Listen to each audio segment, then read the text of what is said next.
so nuko nguko rero ibintu bimeze. Uyu mugabo nizi mvuna ahorana nazo buri munsi nagerageje kumubereka neza.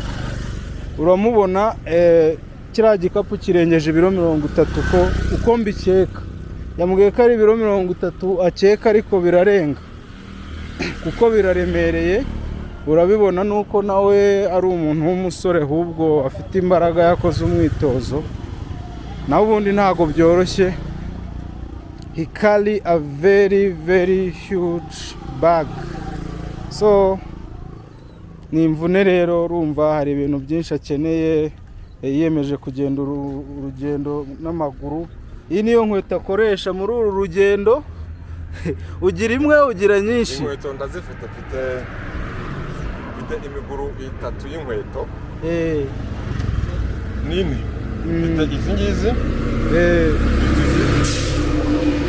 hanyuma agira sandale. Hari igihe nanirwa amaguru ibirenge byashushe, umva biro birashaka kubyimba, ambara sandale kwa ngo hacemo akayaga. Ongera wibutsa abantu, umaze imyaka ingahe utembera u Rwanda n'amaguru?